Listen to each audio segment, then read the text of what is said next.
Saving lives outside the hospital, how emergency rooms are helping people when they leave after an overdose. Amazon news, we find a fight in Arvada over a planned facility there, and neighbors have some sharp points to make. Speaking of sharp things, what's going on with the Johnson & Johnson vaccine? Is it coming back? And a dose of nature is always good for the body. We speak to Denver's Lorax, a caretaker. Don't make like a tree and leave, because we're next. The Johnson & Johnson vaccine could soon be back in Colorado, but how soon is still unclear. A CDC advisory panel today issued a recommendation to the U.S. government to resume the use of the company's vaccine. The panel says the benefits outweigh the risks, but the CDC and the FDA agreed. They lifted the pause about an hour ago. The single-shot vaccine is considered critical to get doses out to places that are hard to reach and lower-income neighborhoods. Back on April 13th, the CDC and the FDA asked the state to temporarily stop using the J&J vaccine as a precaution after reports of a very small number of people developed rare blood clots, all in younger women. There have been 15 confirmed cases total out of the more than 8 million shots given out. The panel is proposing to the FDA that it consider putting a warning label on it for women under the age of 50. The recommendation is expected to pave the way for the U.S. regulators to lift the pause. We reached out to the state health department to figure out what their next steps might be, but we have not heard back just yet. Denver Health and Centura both tell us they're going to take time to review the guidance on the J&J vaccine, but for now, they're going to stick with what they have, and that's Pfizer and Moderna. More than 1.6 million people in Colorado have completed the vaccine process. That's 27.5% of our state population. 847,000 people are waiting on their second dose of Moderna or Pfizer. 573 people are currently hospitalized in our state with COVID-19. That's actually up 22 from the day before. This time last week, we hit 500 patients for the first time in 2 months. Tonight's next question comes to us from Jennifer. She sees that our hospitalizations are on the rise, and she's curious to know if there's a way to track how many of those patients have been fully vaccinated. The Colorado Department of Health and Environment has started tracking this data for this next question. They tell us that out of the more than 27,000 hospitalizations since the pandemic started, 66 patients had been vaccinated. That's a quarter of 1%. The state tells us that some of those hospitalizations may be because the person had COVID but was then hospitalized for something else. The department is tracking where these breakthrough cases are happening in the state, but they would not share if these cases are concentrated in one area, citing patient privacy. Our single-day positivity rate took a slight drop yesterday, 4.8%, but our 7-day average has been steadily climbing, just under 6% now. Things are changing inside some Colorado emergency rooms. It's not because of the pandemic, but because of a crisis that predates COVID. Here's Anusha Roy. If you've ever told a mother or a father that they've lost their son or daughter to an overdose, that's a feeling that sticks with you. That's an experience you never want to relive again. And yet it's a conversation Dr. Don Stater is having more. We've had to have a lot more of those conversations about all types of mental health crises and substance use crises. The opioid crisis intensified last year. Twin tragedies in the COVID pandemic. But today is to talk about how things are changing inside Colorado's emergency rooms, starting with the Health One system. Anyone who's being seen with opioid use disorder or anyone who has suffered from an overdose. We also look at people who are using chronic pain meds. And the providers here are making sure their patients leave with a naloxone nasal spray in hand that can reverse an overdose and save their life. Emergency departments is one of the chief places people come when they struggle with opioid use disorder. We see patients with opioid use disorder more than anyone else in medicine. Naloxone has been around for a while, and so has this idea. However, no one's actually taken the steps to put it together and operationalize how to send people home with naloxone. And we're very proud to be the first state and the first conglomeration, organization to look at this problem and say, we can do it and we need to. These providers want to cut the red tape because they realized people leaving their emergency rooms weren't always following through to pick up naloxone from the pharmacy. If a patient is seen in the emergency department for an opioid overdose, there's around a 10% chance that in the next year they'll be dead, and around a 5% chance that they'll be dead within a month. And for them, this work is personal. I have friends who have children who suffer from this, and I think anytime I see the ability to put a medication like this in someone's hands, I think of an actual person who's going to benefit. So the project has been in the works for 4 years, but it's launching now, and it's at a really critical time because, unfortunately, Jeremy, last year we saw record-breaking numbers for overdose deaths in Colorado. You know, the stats that you're talking about here in your package are really startling. How many people have signed up so far? Yeah, I mean, the numbers themselves tell such an incredibly heartbreaking story. And, you know, this whole project is being run through the Colorado Naloxone Project. Health One was the first one to sign up, but close to another 50 emergency rooms and hospital systems have now signed up to be a part of it as well, covering around 1 million people here in Colorado. The goal is to go beyond that. And Jeremy, I mean, an important question, right, is how all of this is being funded as well. And that's being done right now through a foundation as well as through the State Office of Behavioral Health. Sounds like it's something that's desperately needed. Thank you, Anusha. The Aurora Police Department's handling of the Elijah McClain investigation will change how that department's officers are investigated from now on. Independent critical incident response teams will now be responsible for investigating shootings and in-custody deaths involving Aurora police officers. That announcement today comes after an independent panel in February released a report critical of APD. 23-year-old Elijah McClain died after being stopped by police in August of 2019. The investigation into his death was handled by Aurora's own Major Crimes Unit, and the panel found that investigation to be flawed and inadequate.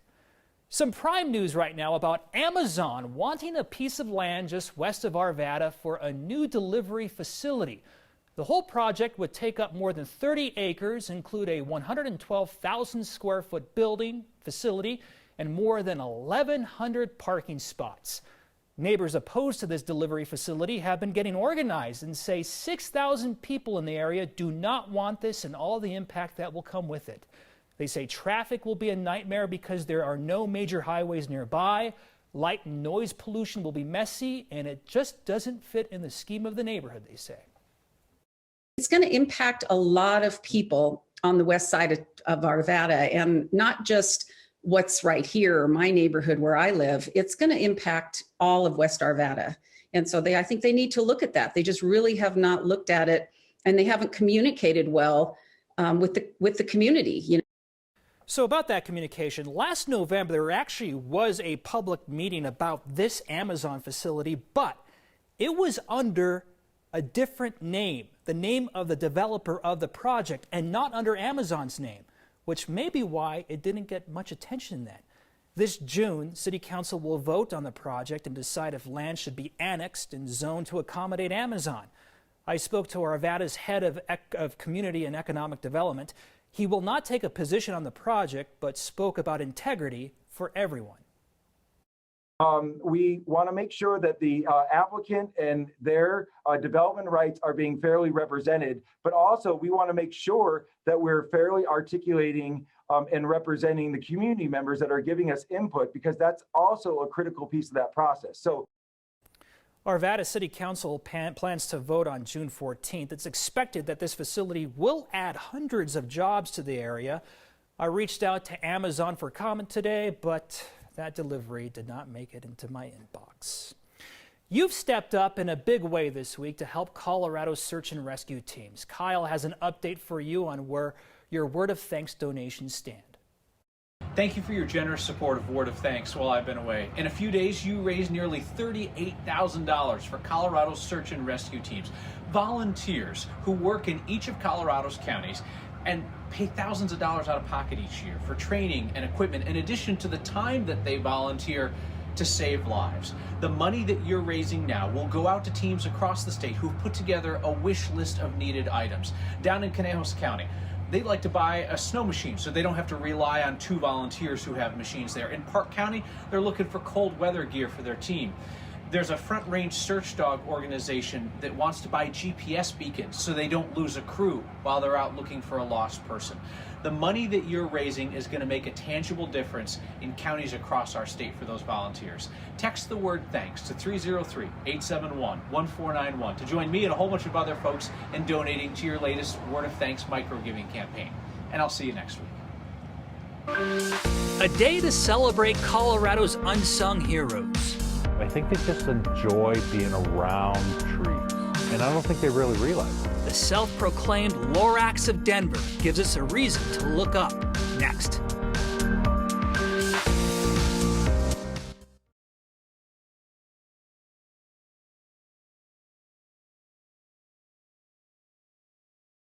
Welcome back. The latest man from Colorado to be charged in the January 6th insurrection at the U.S. Capitol called his brother to brag about it while he was inside the building. That's according to an FBI affidavit. Jacob Travis Clark of Trinidad faces 4 charges, including violent entry and disorderly conduct on Capitol grounds. A warrant for his arrest from the FBI includes screenshots from videos that allegedly show him inside the Capitol. Investigators say they were able to compare those images to his driver's license. Someone who knew Clark apparently also gave the FBI a recent photo of him which matched the man seen in these video screenshots. The warrant says Clark was within a group in the Capitol that shoved and punched some of the officers there. And body camera video shows him putting his hands on one of the police officers. Court records show Clark was arrested earlier this week by the El Paso County Sheriff's Office and released on bond after a court appearance here in Denver.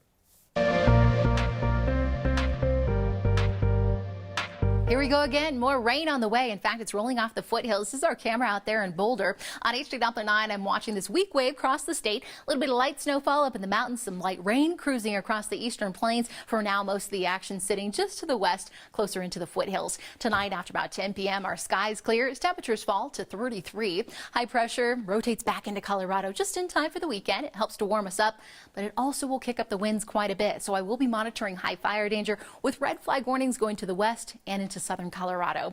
Tomorrow, temperatures warming up for us. How about 66? Here in Denver, even warmer off to the east with 40s and 50s up to the high country. 76 on Sunday, but I am tracking another storm. More rain and snow on the way next Tuesday. And may I make a recommendation? That's where we point you to something that isn't ours, but it's worth a bit of your time. This has to do with preserving historic Chicano murals in Denver's North Side, specifically the Sunnyside neighborhood, thanks to salsa. I read an article in the North Star newspaper for that area about a guy who's been making salsa. Of course, he's from Denver. He actually plans to put images of historic murals from the neighborhood right on his labels very soon. Pretty cool. A lot of these historic Chicano murals have been painted over in that part of Denver over the years. It's a sad loss, so it's a pretty cool way to preserve what the city has now. If you'd like to read the full article, we'll post a link to it on the next Facebook page.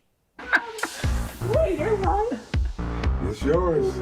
Oh, When you survive school through remote learning and get your diploma, you deserve some Friday good news to drive home. National Arbor Day is coming soon, so go outside and appreciate our friendly, happy trees and a man who helps manage them. Next.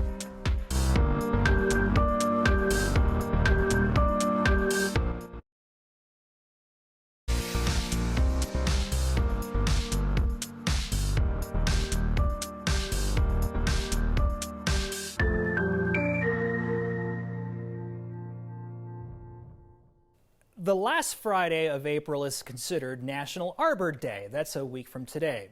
We talked to the self-proclaimed Lorax of Denver, Mark Swanson, about trees. He's the city forester for the city of Denver. We're in the tree.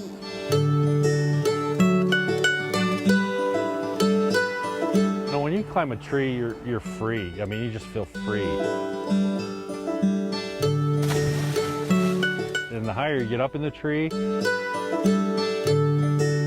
more vista, more vantage points you see. It's just, there's just a freedom about it, you know?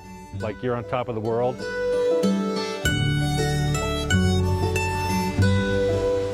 My name is Mike Swanson, and I'm the Lorax of Denver. Some days I just reflect on trees. Even though that's my profession, I'll just stare up in the crown.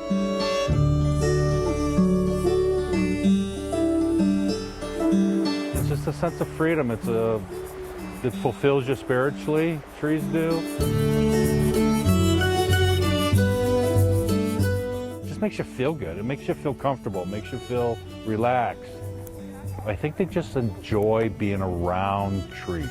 And I don't think they really realize it. I think it's just kind of innate, you know? Just kind of inside of them.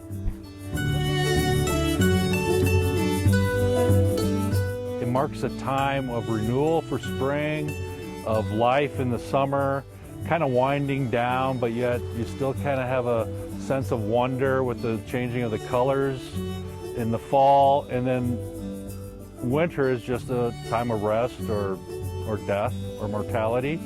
But those trees, they just need that cycle to grow. Plant trees.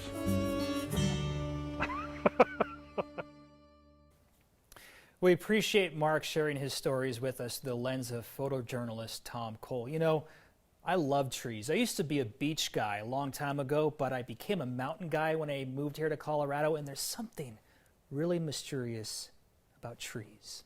I love them. We end this week like we always do with your good news. That and your feedback next.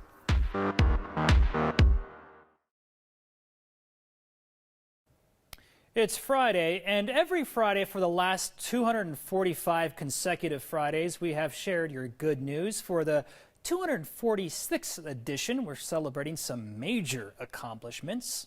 Isabel has a lot to be excited about. She says after more than 5 years of trying to have a baby, she's been blessed with 2 of them, twins, due in August.